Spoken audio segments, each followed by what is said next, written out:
ಮಾನವೀಯ ಸ್ನೇಹಿತರ ಒಕ್ಕೂಟ ಕೊಡಗು ಜಿಲ್ಲಾ ವಾರ್ತೆ ಓದುತ್ತಿರುವವರು ಅಗ್ನಿಚನ್ನನಾಯಕ ಪೊನ್ನಂಪೇಟೆ. ಜಿಲ್ಲೆಯ ಹಲವೆಡೆ ಇಂದು ಮಹಾಶಿವರಾತ್ರಿ ಹಬ್ಬವನ್ನು ಸಡಗರ ಸಂಭ್ರಮಗಳಿಂದ ಆಚರಿಸಲಾಯಿತು. ಜಿಲ್ಲೆಯ ಹಲವು ದೇವಸ್ಥಾನಗಳಲ್ಲಿ ಮಹಾಶಿವರಾತ್ರಿ ಪ್ರಯುಕ್ತ ವಿಶೇಷ ಪೂಜಾ ಕಾರ್ಯಕ್ರಮ ನಡೆಯಿತು. ಕನ್ನಡ ಮತ್ತು ಸಂಸ್ಕೃತಿ ಇಲಾಖೆ ಬೆಂಗಳೂರು ಹಾಗೂ ಮಡಿಕೇರಿ ಗಿರಿಜನ ಸಮಗ್ರ ಅಭಿವೃದ್ಧಿ ಕಲಾ ಸಂಸ್ಥೆ ಸಂಯುಕ್ತ ಆಶ್ರಯದಲ್ಲಿ ಪೊನ್ನಂಪೇಟೆ ತಾಲೂಕಿನ ನಾಗರಹೊಳೆ ನಾಣಚ್ಚಿ ಗದ್ದೆಹಾಡಿಯಲ್ಲಿ ಹಾಡಿ ಹಬ್ಬ ಕಾರ್ಯಕ್ರಮ ಅರ್ಥಪೂರ್ಣವಾಗಿ ನಡೆಯಿತು. ಗಿರಿಜನ ಸಮಗ್ರ ಅಭಿವೃದ್ಧಿ ಕಲಾ ಸಂಸ್ಥೆಯ ಅಧ್ಯಕ್ಷ ಜೆ.ಬಿ. ರಮೇಶ್ ಅವರ ಅಧ್ಯಕ್ಷತೆಯಲ್ಲಿ ನಡೆದ ಕಾರ್ಯಕ್ರಮವನ್ನು ಕರ್ನಾಟಕ ರಾಜ್ಯ ವನ್ಯಜೀವಿ ಮಂಡಳಿ ಸದಸ್ಯರಾದ ಸಂಕೇತ್ ಪೂವಯ್ಯ ಅವರು ಜ್ಯೋತಿ ಬೆಳಗಿಸುವ ಮೂಲಕ ನೆರವೇರಿಸಿದರು. ಕಾರ್ಯಕ್ರಮದಲ್ಲಿ ಗಿರಿಜನ ಸಮಗ್ರ ಅಭಿವೃದ್ಧಿ ಕಲಾ ಸಂಸ್ಥೆಯ ಕಲಾವಿದರು ಸಾಂಸ್ಕೃತಿಕ ಕಾರ್ಯಕ್ರಮ ನಡೆಸಿಕೊಟ್ಟರು. ರಂಗಯ್ಯನ ಟ್ರಸ್ಟ್ ಮೈಸೂರು ಇವರು ನಡೆಸಿಕೊಟ್ಟ ಸೋಲಿಗರ ಬಾಲೆ ಜಾನಪದ ನಾಟಕ ಪ್ರೇಕ್ಷಕರ ಮನಸೂರೆಗೊಂಡಿತು. ಇಂದು ಬೆಳಗ್ಗೆ ಗೋಣಿಕೊಪ್ಪ ಸಮೀಪದ ಹಾತೂರು ಬಳಿ ಕೆಲಸ ನಿರ್ವಹಿಸುತ್ತಿದ್ದವರ ಮೇಲೆ ಕಾಡಾನೆ ದಾಳಿ ನಡೆಸಲು ಮುಂದಾಗಿದ್ದು, ಕಾಡಾನೆ ದಾಳಿಯಿಂದ ಸ್ಥಳೀಯ ಗ್ರಾಮಸ್ಥರು ಪಾರಾಗಿದ್ದಾರೆ. ಕಾಡಾನೆಯಿಂದ ತಪ್ಪಿಸಿಕೊಳ್ಳುವ ಸಂದರ್ಭದಲ್ಲಿ ಸಣ್ಣಪುಟ್ಟ ಗಾಯಗಳಾಗಿದ್ದು, ಸ್ಥಳಕ್ಕೆ ವನ್ಯಜೀವಿ ಮಂಡಳಿ ಸದಸ್ಯರಾದ ಸಂಕೇತ್ ಪೂವಯ್ಯ ಅವರು ಭೇಟಿ ನೀಡಿ ಪರಿಶೀಲನೆ ನಡೆಸಿದ್ದಾರೆ. ಮೈಸೂರಿನಲ್ಲಿ ನಡೆದ ಮೈಸೂರು ಮುಕ್ತ ರಾಷ್ಟ್ರಮಟ್ಟದ ಕರಾಟೆ ಪಂದ್ಯಾವಳಿಯಲ್ಲಿ ನಾಪೋಕ್ಲುವಿನ ವಿವಿಧ ಶಾಲೆಯ ವಿದ್ಯಾರ್ಥಿಗಳು ಭಾಗವಹಿಸಿ ಸಾಧನೆ ಮಾಡಿದ್ದಾರೆ. ನಾಪೋಕ್ಲುವಿನ ಶ್ರೀರಾಮ ಟ್ರಸ್ಟ್ ಆಂಗ್ಲ ಮಾಧ್ಯಮ ಶಾಲೆಯ ವಿದ್ಯಾರ್ಥಿಗಳಾದ ಲಚನ್ ದ್ವಿತೀಯ ಹಾಗೂ ಅದ್ವಿಕ್ ತೃತೀಯ ಸ್ಥಾನ ಪಡೆದುಕೊಂಡಿದ್ದಾರೆ.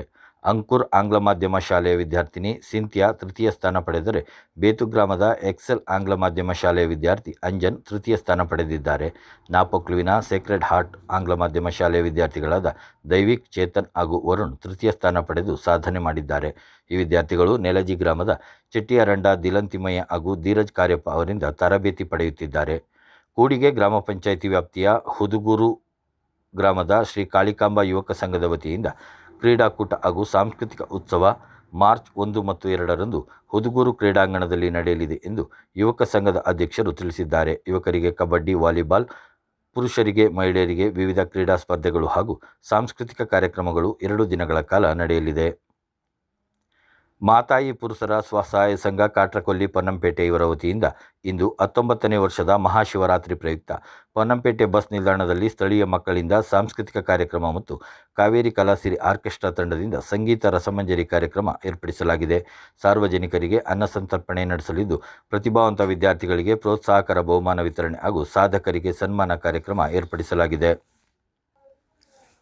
ಕೊಡಗು ವಿಶ್ವವಿದ್ಯಾಲಯವನ್ನು ಮುಚ್ಚುವ ಅಥವಾ ಮತ್ತೊಂದು ವಿವಿಯೊಂದಿಗೆ ವಿಲೀನಗೊಳಿಸುವ ಕುರಿತು ತೆಗೆದುಕೊಂಡಿರುವ ನಿರ್ಧಾರವನ್ನು ಕೊಡಗಿನ ವಿದ್ಯಾರ್ಥಿಗಳ ಹಿತದೃಷ್ಟಿಯಿಂದ ಸರ್ಕಾರ ಪುನರ್ ಪರಿಶೀಲಿಸಬೇಕೆಂದು ಕೊಡಗು ಜಿಲ್ಲಾ ಒಕ್ಕಲಿಗರ ಸಂಘ ಒತ್ತಾಯಿಸಿದೆ. ಪತ್ರಿಕಾ ಪ್ರಕಟಣೆ ನೀಡಿರುವ ಸಂಘದ ಅಧ್ಯಕ್ಷ ಎಸ್.ಎಂ. ಚೆಂಗಪ್ಪ ಅವರು, ಕೊಡಗು ವಿವಿ ಜಿಲ್ಲೆಯ ಬಡ ಹಾಗೂ ಮಧ್ಯಮ ವರ್ಗದ ವಿದ್ಯಾರ್ಥಿಗಳ ಶೈಕ್ಷಣಿಕ ಗುರಿ ಸಾಧನೆಗೆ ಹೆಚ್ಚು ಉಪಯುಕ್ತವಾಗಿದೆ.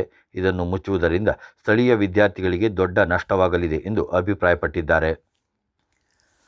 ಮೈಸೂರಿನ ಗ್ರಾಮಾಂತರ ಬುದ್ಧಿಜೀವಿಗಳ ಬಳಗದ 40ನೇ ವಾರ್ಷಿಕೋತ್ಸವ ಅಂಗವಾಗಿ ಮೈಸೂರಿನಲ್ಲಿ ನಡೆದ ರಾಷ್ಟ್ರಕವಿ ಕುವೆಂಪು ಸಾಹಿತ್ಯೋತ್ಸವ ಕಾರ್ಯಕ್ರಮದಲ್ಲಿ ಕೊಡಗಿನ ಬರಹಗಾರ್ತಿ, ಚಿತ್ರ ನಿರ್ಮಾಪಕಿ, ನಟಿ ಹಾಗೂ ಸಹ ನಿರ್ದೇಶಕಿ ಈರಮಂಡ ಹರಿಣಿ ವಿಜಯ್ ಅವರಿಗೆ ವಿಶ್ವಮಾನ್ಯ ಕನ್ನಡಿಗ ರಾಜ್ಯ ಪ್ರಶಸ್ತಿ ಪ್ರದಾನ ಮಾಡಲಾಯಿತು.